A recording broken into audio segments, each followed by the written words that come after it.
में हमने डिस्कस किया था determination of relative atomic mass by mass spectrometry. तो उस टॉपिक में हमने नियॉन की एग्जांपल डिस्कस की थी। नियॉन का मास स्पेक्ट्रम डिस्कस किया था।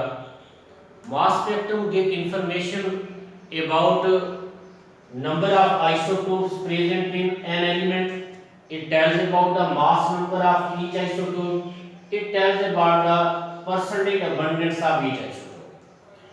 आज इस टॉपिक में हम डिस्कस करेंगे कि how we can determine the relative atomic mass from mass spectra. Mass spectra से हम रिलेटिव एटॉमिक मास किस तरह फाइंड करते हैं, एवरेज एटॉमिक मास किस तरह फाइंड करते हैं। ये लास्ट टाइम जो मास स्पेक्ट्रोमेट्री डिस्कस किया था उसमें नियॉन के केस में इस तरह का मास स्पेक्ट्रम हासिल होता है। Mass spectrum is the graph plotted between mass number on x axis, percentage abundance on y-axis. Neon has 3 isotopes. So mass spectrum of neon show 3 peaks at mass number 20, mass number 21 and mass number 22. And the height of each peak represent the percentage abundance of each isotope. Neon 20 had percentage abundance 90.92%. Neon 21 has percentage abundance 0.26%. Neon 22 has percentage abundance 8.82%. तो इस data से we can calculate the average atomic mass या relative atomic mass of an element. Relative atomic mass या average atomic mass of element is fractional. It is due to two reasons. Relative atomic mass of elements are fractional.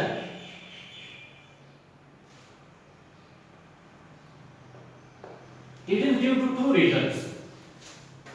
एक reason है relative atomic mass depend upon number of possible isotopes present in element. And second, relative atomic mass, average atomic mass depend upon the percentage abundance of isotopes. So as we have seen, the percentage abundance of isotopes is a fraction. इसलिए overall average atomic mass, relative atomic mass is fractional. This average atomic mass can be determined from mass number and percentage abundance. Relative atomic mass और average atomic mass determine करने के लिए सबसे पहले multiply each isotopic mass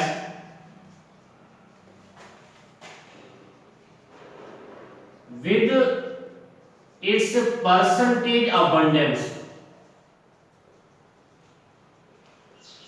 तो सबसे पहले average atomic मास मालूम करने के लिए सबसे पहले हर आइसोटोप के मास को उसकी परसेंटेज अबंडेंस से मल्टीप्लाई करेंगे। Secondly add the figures together. फिर ये मल्टीप्लाई करने से जो फिगर हासिल होंगे उन सबको ऐड कर देना है और फाइनली डिवाइडेड बाय 100। फिर 100 से डिवाइड करेंगे तो we will get the average atomic mass या fractional atomic mass. In mathematically you can write that average atomic mass या relative atomic mass is equal to sum of mass number of isotope and its percentage abundance divided by 100।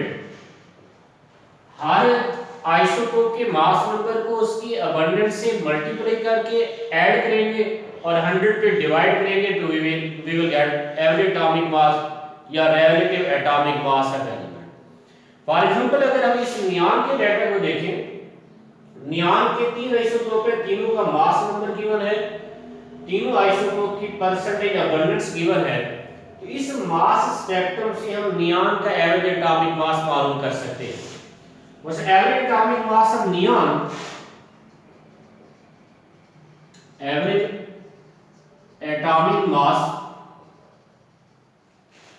Of neon is equal to mass number of neon 20, which is equal to 20 multiplied by its abundance 90.92%.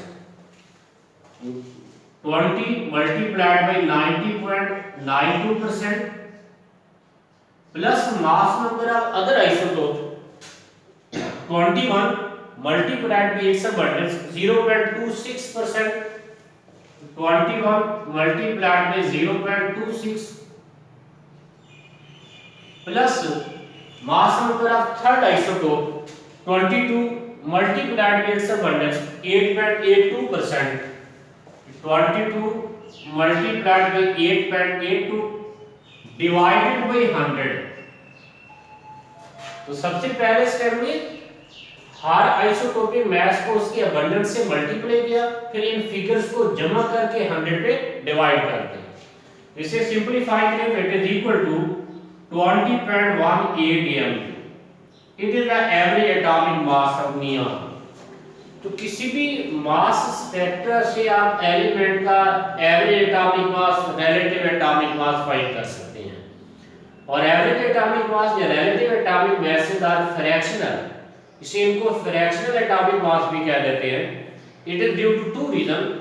Fractional atomic mass या average atomic mass depend upon the number of possible isotopes as well as percentage abundance of isotopes of each element। तो ये था कि mass spectrometry की मदद से हम relative abundance कैसे फाइंड करते हैं, मास ऑफ आइसोटोप कैसे फाइंड करते हैं, और फिर इस डाटा से मास स्पेक्ट्रम से किस तरह एवरेज एटॉमिक मास या रिलेटिव एटॉमिक मास फाइंड किया जा सकता है। तो हम चलते हैं आगे नेक्स्ट टॉपिक की तरफ।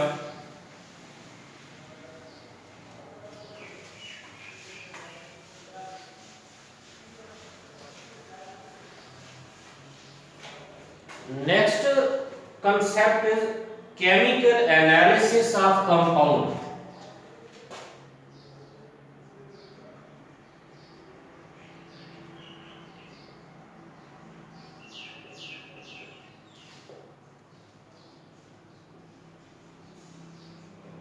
कंपाउंड को केमिकली किस तरह एनालाइज किया जाता है। Analysis of compound, chemical analysis of compound से मुराद है कि कंपाउंड में कौन से एलिमेंट हैं और कितनी क्वांटिटी में है।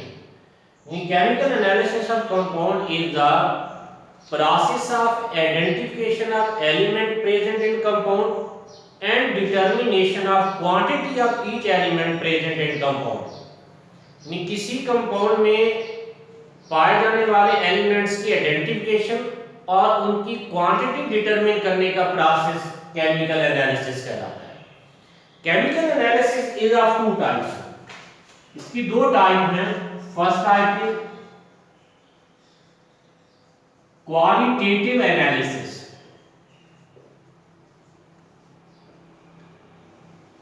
Qualitative analysis involve identification of elements present in compound. इस प्रोसेस में हम किसी कंपाउंड में पाए जाने वाले एलिमेंट्स को आइडेंटिफाई करते हैं। फॉर एग्जांपल अगर वाटर का केमिकल एनालिसिस करते हैं तो water contain two elements hydrogen and oxygen. तो identification of hydrogen and oxygen in water is called qualitative analysis of water. Second type of chemical analysis is quantitative analysis. Quantitative analysis involve determination of quantity of element present in compound.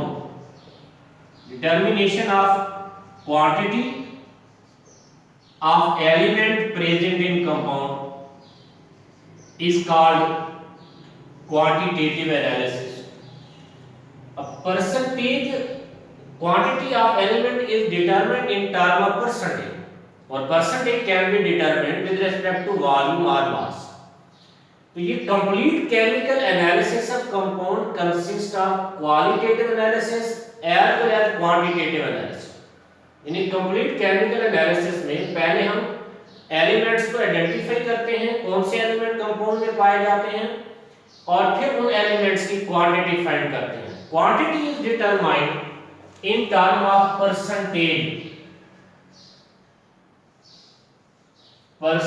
Of element. Percentage means the number of grams of element present in 100 grams of compound is called percentage of element by mass. ये mass ज्यादातर हम percentage elements की find करते हैं mass के लिहाज से. तो mass के लिहाज से number of grams of element present in 100 gram of compound is called percentage of element by mass. Volume के लिहाज से अगर फाइंड करना हो तो number of milliliter of element present in 100 milliliter of compound is called percentage of element by volume. Percentage of element by mass can be found by this formula. The percentage of element is equal to mass of element divided by mass of compound multiplied by 100. अब ये formula use करेंगे अगर compound का मास भी दिया गया हो और एलिमेंट का मास भी गिवन हो, तो you can find the percentage by this formula. For example अगर इस तरह का क्वेश्चन पूछा जाए, let's say 100 gram of cereal contain 15 gram of sodium. तो what is the percentage of sodium in cereal? तो यहां सीरियल कंपाउंड का मास दिया गया है 100 ग्राम, एलिमेंट का मास सोडियम का मास भी दिया गया है. तो इस फार्मूला से आप परसेंटेज फाइंड कर सकते हैं. यानी percentage of sodium is equal to mass of sodium 15 gram divided by mass of compound 100 gram multiplied by 100. It is equal to 15%. तो cereal contain 15% sodium. इसी तरह अगर बात का क्वेश्चन कोई कंपाउंड दिया जाता है, कंपाउंड में एलिमेंट्स की परसेंटेज फाइंड करना होती है, कंपाउंड का गिवन मास नहीं होता, एलिमेंट का गिवन मास नहीं दिया गया होता, तो फिर इस फार्मूला से परसेंटेज ऑफ एलिमेंट फाइंड करेंगे. Percentage of element is equal to mass of element in 1 mole of compound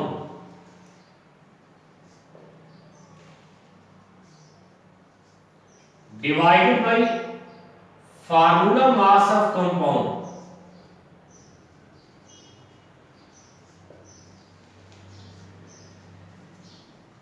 multiplied by 100.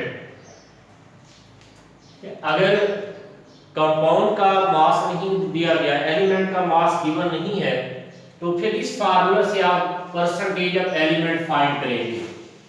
For example अगर इस तरह प्रश्न पूछा जाता है कि what is the percentage of nitrogen in ammonia, कि अमोनिया में नाइट्रोजन की परसेंटेज क्या होगी। अब यहाँ अमोनिया का गिवन मास नहीं है, नाइट्रोजन का गिवन मास नहीं है, तो यहाँ इस फार्मूला से परसेंटेज ऑफ नाइट्रोजन फाइंड करेंगे। तो यहाँ percentage of nitrogen is equal to mass of nitrogen in 1 mole of ammonia. तो 1 मोल अमोनिया में नाइट्रोजन का एक एटम है और एक एटम का mass nitrogen mass, atomic mass nitrogen 14 divided by formula mass of compound. Formula mass of ammonia is equal to sum of atomic masses of nitrogen and hydrogen. इन दोनों के एटॉमिक मास को जमा करें तो it is equal to 17 multiplied by 100, it is equal to 82%। तो अगर compound और एलिमेंट दोनों का मास इवन हो तो हम इस तरह इस फार्मूला से परसेंटेज ऑफ एलिमेंट फाइंड करेंगे।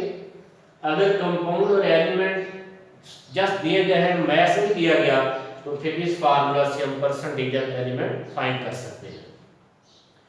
तो केमिकली किसी कंपाउंड को एनालाइज करने के डिफरेंट मेथड्स हैं। उनमें से एक मेथड यहाँ इस चैप्टर में हम डिस्कस करेंगे, वो है combustion analysis of compound. Combustion analysis is mostly used for organic compounds. One of the analysis method is combustion analysis. Combustion कहते हैं burning impressions of oxygen. Combustion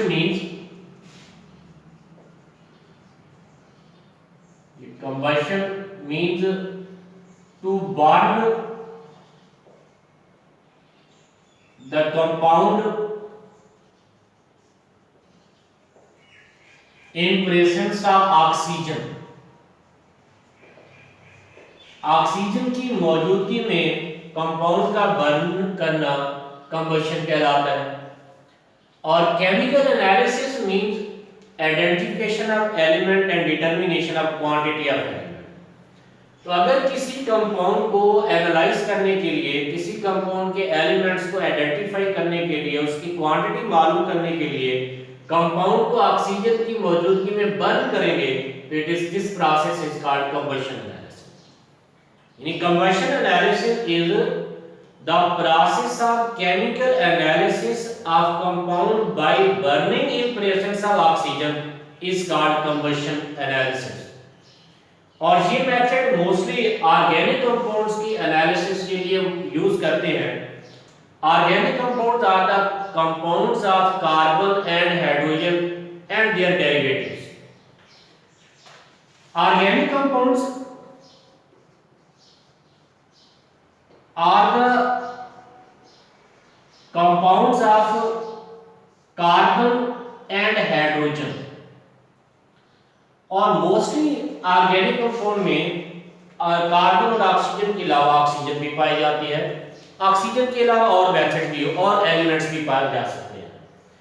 तो जब ऑर्गेनिक कंपाउंड को ऑक्सीजन की एक्सेसिव अमाउंट में burn करें, excess of oxygen, तो organic compound contain carbon, carbon react with oxygen to produce carbon dioxide and hydrogen present in organic compound react with oxygen to give water. तो major products produced by combustion of organic compound are carbon dioxide and water. अब यहाँ carbon dioxide की कितनी amount produce होगी, it depends upon the amount of carbon present in organic compound.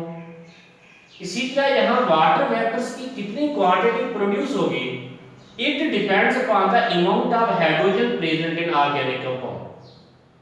यानी अगर हम इस प्रोसेस में ऑर्गेनिक कंपाउंड को ऑक्सीजन की मौजूदगी में बर्न करके कार्बन डाइऑक्साइड और वाटर की क्वांटिटी मालूम कर लें, तो we can find the amount of carbon and hydrogen in compound. क्योंकि कार्बन डाइऑक्साइड बन रही है कार्बन की वजह से, तो जितनी कार्बन यहाँ कंपाउंड में ज्यादा होगी उतनी ज्यादा मिकदार कार्बन डाइऑक्साइड की प्रोड्यूस होगी। हाइड्रोजन जितनी ज्यादा मिकदार में कंपाउंड में होगी, जितनी ज्यादा परसेंटेज होगी, उतनी ज्यादा अमाउंट वाटर वेपर की प्रोड्यूस होगी।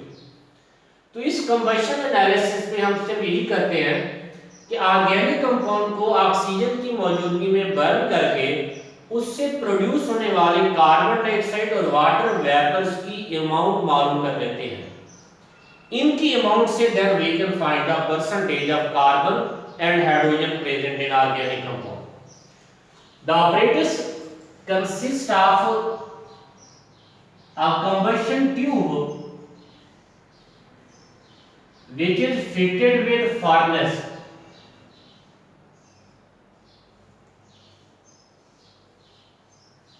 The apparatus consists of combustion tube which is fitted with furnace. Furnace is used to burn the organic compound in presence of oxygen. Next, this combustion tube is attached to absorber. First one is water absorber.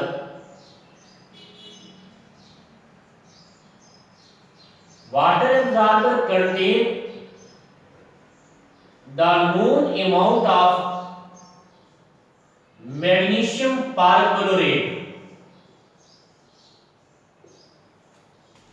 It is further attached with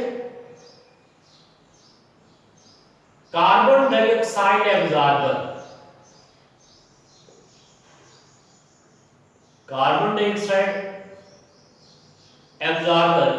Carbon dioxide absorber contains known quantity of 50% potassium hydroxide. The other chamber is for other gases produced during combustion of organic compound. तो इसका तरीकाकार procedure ये है कि सबसे पहले जिस organic compound को एनालाइज करना हो उसकी known quantity of organic compound is burned in combustion tube with the help of furnace. ये ऑर्गेनिक कंपाउंड की known amount, weight amount of organic compound, जितनी क्वांटिटी आप ऑर्गेनिक कंपाउंड की एनालाइज करना चाह रहे हैं, weight amount of organic compound is burnt in presence of oxygen. Excessive amount of oxygen is provided to burn the organic compound. अब जो ही furnace की मदद से ऑक्सीजन की मौजूदगी में ऑर्गेनिक कंपाउंड को बर्न करेंगे तो दो मेजर प्रोडक्ट प्रोड्यूस होंगे। One of them is carbon dioxide gas, other one is water vapours. तो इसकी बर्निंग से वाटर वेपर्स प्रोड्यूस होंगे और कार्बन डाइऑक्साइड गैस प्रोड्यूस होगी। अब हमने डिटरमिन करना है कि इस कंबशन के दौरान कितनी क्वांटिटी वाटर वेपर्स की प्रोड्यूस हो रही है और कितनी क्वांटिटी कार्बन डाइऑक्साइड गैस की प्रोड्यूस हो रही है। तो these gases are passed through absorber. जो ही ये गैसेस एब्जॉर्बर में से पास होती हैं तो water vapours are absorbed by magnesium perchlorate. Magnesium perchlorate carbon dioxide से रिएक्ट नहीं करता, कार्बन डाइऑक्साइड को एब्जॉर्ब नहीं करेगा, तो यहां water vapours are absorbed by magnesium perchlorate. Water absorber contain known amount of magnesium perchlorate. तो जब ये वाटर वेपर जिसमें जम होंगे तो क्वांटिटी या mass of magnesium perchlorate is increased. This increase in the mass of magnesium perchlorate gives the mass of water vapors produced during the process. इसी तरह फिर carbon dioxide gas is absorbed by 50% potassium hydroxide. इस absorber में भी known amount of potassium hydroxide is placed. When carbon dioxide gas is absorbed in this process, the mass of potassium hydroxide is increased. The increase in the mass of potassium hydroxide give the mass of carbon dioxide produced during the process. Other gases are exhaust. तो यहाँ हमें concern है carbon dioxide और water vapour से। तो इन absorber से हमें carbon dioxide और वाटर वेपर की क्वांटिटी मालूम हो जाएगी। अब ये कितना वाटर वेपर प्रोड्यूस हुए हैं, कितनी carbon dioxide, it depend upon the percentage of carbon and hydrogen present in organic compound. तो इस वाटर और कार्बन डाइऑक्साइड की क्वांटिटी से हम परसेंटेज ऑफ कार्बन और हाइड्रोजन फाइंड कर सकते हैं। तो percentage of carbon present in organic compound will be equal to mass of carbon dioxide which is determined from carbon dioxide absorber divided by mass of organic compound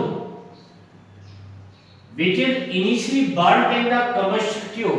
जितनी quantity यहाँ carbon organic compound की burn करें multiplied by atomic mass of carbon in 1 mole of CO2 which is equal to 12 divided by formula mass of CO2 44 multiplied by 100.